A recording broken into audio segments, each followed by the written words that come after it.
কি ভাবছো, এবার বাড়ি ফিরে যাব এত তাড়াতাড়ি?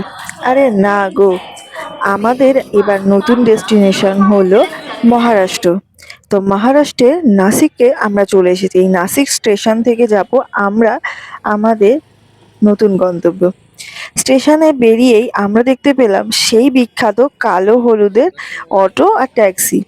দেখে তো বেশ মজা লাগছিল, কিন্তু এখান থেকে মানে এই নাসিক রোড স্টেশন থেকে কোনোভাবেই মানে আমরা যেখানে যাব সেটা হচ্ছে ত্রম্বকেশ্বর যাওয়ার জন্য অটো যাবে না, কারণ এর রাস্তা প্রায় বেশ অনেকটাই, প্রায় বললে চলে 40 কিলোমিটার মতন রাস্তা। তো হয় আমাদেরকে ক্যাব বুক করে যেতে হবে, কিংবা এখানকার যে সরকারি বাস আছে সেটা করেই যেতে হবে। তো আমরা যেহেতু অনেকজনই ছিলাম, তাই আর বেশি দেরি না করে এবং সেই বাসটা বেরিয়ে যাওয়ার পরও বাস সংখ্যা যেহেতু কম ত্রম্বকেশ্বর যাওয়ার, তাই জন্য আমরা একটা গাড়ি রিজার্ভ করেই রওনা দিয়ে দিলাম ত্রিম্বকেশ্বরের জন্য। ভাবছো তো এই ত্রিম্বকেশ্বর কিসের জন্য বিখ্যাত? তো সেই গল্পটা চলো যেতে যেতে তোমাদের সাথে একটু শেয়ার করে নিই। আমরা যখন ওমকারেশ্বরে ছিলাম তখন বলেছিলাম, এবং আমাদেরকে ওই যে নৌকার যে দাদাটা ছিল ওই দাদাটা বলেছিল কি, যে ব্রহ্মা বিষ্ণু ও মহেশ্বর, মানে ব্রহ্মা একদিকে ছিলেন, বিষ্ণু একদিকে, আর একদিকে ছিলেন মহেশ্বর মানে আমাদের ভোলেনাথ। ঠিক সেরকমই এই ত্রিম্বকেশ্বরও কিন্তু ত্রিমূর্তিতে অবস্থান করেছেন এখানে, তাই নাম হয়েছে ত্রিম্বকেশ্বর মন্দির। এখানেও ভগবান ব্রহ্মা, বিষ্ণু এবং ভগবান শিব একই সাথে একটি লিঙ্গ হয়ে এখানে স্থাপন করেছেন। অন্যান্য জ্যোতির্লিঙ্গে কিন্তু ত্রিমুখী দেখা যায় না, কিন্তু এই ত্রিম্বকেশ্বরেই কিন্তু একমাত্র জ্যোতির্লিঙ্গ যেখানে কিন্তু ভোলেনাথ, ভগবান বিষ্ণু এবং ব্রহ্মাকে একই সঙ্গে দেখা যায়, একই জ্যোতির্লিঙ্গের মাঝে। তোমাদের সাথে গল্প করতে করতে আমরা কিন্তু অনেকটা পথে চলে এসেছি। তবে এই নাসিকে যখনই আমরা ঢুকছি তখনই দেখলাম এখানকার ওয়েদার কিন্তু সব থেকে আলাদা ছিল। এখন এখন একটু ওয়েদারটা ঠান্ডা ঠান্ডা কম লাগলেও সকালবেলা যখন স্টেশনে আমরা নামি তখনই বেশ ঠান্ডা লাগছিল। আর এই যে গেটটা দেখছো, এটাই হচ্ছে ত্রিম্বকেশ্বরের বড় একটি গেট। এর মানে আমরা চলে এসেছি একদম মন্দিরের কাছাকাছি।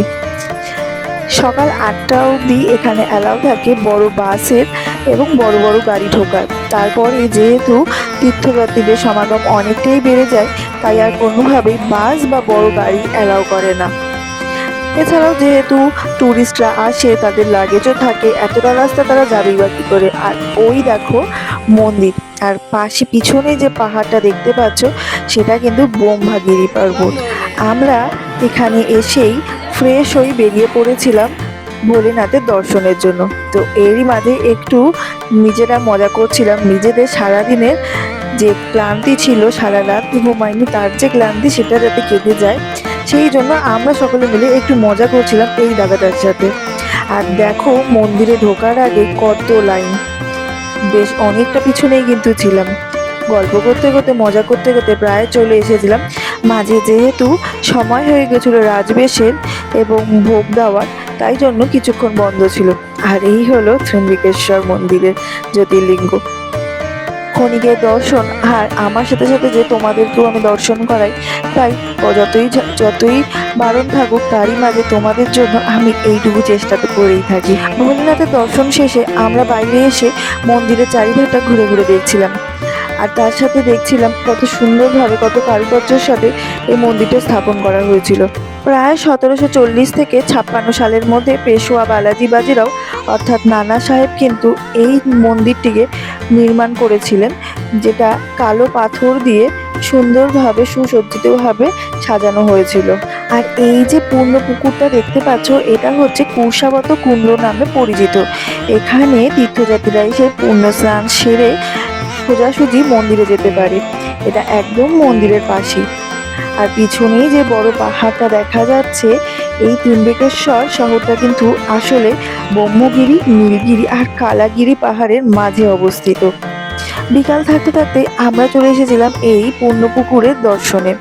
এখানে এসে মাথায় একটু জল দিয়ে চারিধারটা ঘুরে ঘুরে দেখছিলাম। আর এখানেও ছিল কিন্তু গনু দাদার দর্শন সেরে ভোলেনাথকে দর্শন নিয়ে আমরা চারিধারটা ঘুরে ঘুরে দেখছিলাম। আর এই দেখো, এটা কিন্তু সেই ত্র্যম্বকেশ্বর মন্দিরেরই আর ত্র্যম্বকেশ্বর অর্থাৎ ব্রহ্মা বিষ্ণু মহেশ্বরের রূপ এটি।